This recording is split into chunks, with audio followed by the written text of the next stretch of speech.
Oke, baiklah. Bagaimana kalau sekarang kita mendiskusikan bagaimana cara pintar korupsi? Sebuah peluang emas yang tidak akan terjadi lagi dalam masa yang akan datang, yaitu kalau Anda yang menjadi pejabat saat ini atau yang punya kesempatan dalam sisa periode ini mendapatkan jabatan, sebaiknya Anda korupsi dengan semaksimum mungkin dalam periode sisa saat ini, yaitu dalam 3 tahun ke depan ini. Sungguh, Anda harus memanfaatkan dengan baik momen ini untuk korupsi. Mumpung korupsi saat ini dibiarkan, manipulasi jabatan untuk kepentingan diri sendiri dan kelompok sendiri dibiarkan, tidak dihukum. Melanggar sumpah jabatan, kita tidak ditindak. Bahkan terang-terangan makan hak rakyat, tidak dipecat dari jabatan, apalagi dihukum. Jadi manfaatkanlah jabatan Anda semaksimum mungkin. Informasi berikut ini kita bermaksud mengajarkan kepada semua pejabat yang saat ini menjabat, mumpung New Mind belum berkuasa yang akan menghukum mati semua koruptor, Anda sebaiknya korupsi. Jadi manfaatkan waktu tersisa ini untuk menyedot harta negara, dan Anda akan dilindungi dengan para buzzer serta kepopuleran pejabat tertinggi yang dengan cantik punya pasukan media yang hanya memberitakan bagusnya saja dari karya-karya pakai hutang yang hutangnya tidak diungkap, hanya bentuknya yang diekspos, hanya yang sukses seperti jalan tol, bandara, sirkuit atau apapun, semua yang sukses saja yang diekspos. Kita akan mengajarkan bagaimana korupsi itu dilakukan. Oke? Pertama, mainkan anggaran daerah,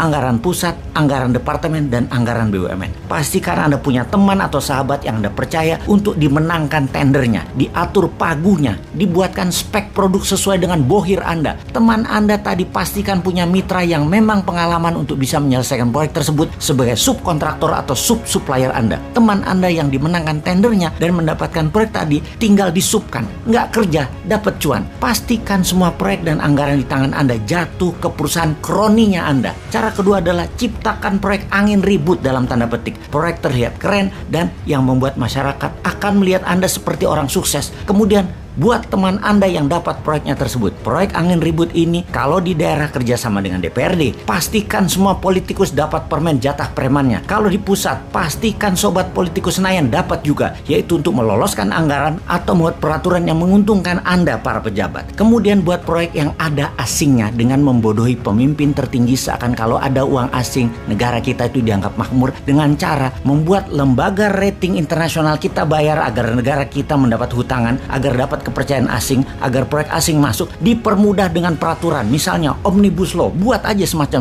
itu. Lalu karena proyeknya cross border atau antar negara, maka komisi Anda sebagai pejabat diletakkan di luar negeri. Karena di luar negeri tidak ada PPATK-nya yang bisa cek. Akuisisi apapun libatkan pendana asing. Tujuannya agar bisa bagi cuan di luar negeri. Import itu sumber korupsi karena dananya ada di luar. Jadi kita harus perbanyak import. Setelah memainkan anggaran, maka kita akan membuat peraturan yang menguntungkan kita dengan membuat kebijakan yang menguntungkan bisnis kita. Saat ini Anda sebagai pejabat boleh berbisnis, walau sebagai menteri atau pejabat-pejabat lainnya yang dalam sumpah jabatan Anda tidak boleh memperkaya diri sendiri dan memperkaya orang lain. Tapi tenang, selama Anda mendukung pemimpin populer, Anda aman. Kemudian manfaatkan anggaran pemerintah daerah atau departemen atau apapun untuk membuat Anda terkenal, seperti main di sosial media, di media mainstream. Semua acara-acara Anda harus ada dan harus dimediakan. Pokoknya Anda fokus terus memanfaatkan dana gubernuran, dana bupati, dana menteri untuk membuat Anda terlihat bekerja, terlihat bijak, terlihat berhasil. Penting ini dilakukan karena modal untuk terus menjabat adalah Anda terkenal. Apalagi Anda mau mencalonkan diri untuk menjabat lagi. Walaupun sebenarnya itu korupsi, tapi tenang, Anda banyak yang suka pakai fasilitas jabatan, nggak apa-apa. Mobil dinas, uang dinas, pesawat kepresidenan, apapun, semua pakai aja yang namanya kedinasan. Jadi pelajaran korupsi kita simpulkan kali ini, yaitu 1. Bikin proyek angin ribut. 2. Anggaran pastikan jatuh ke rekanan dan teman kita.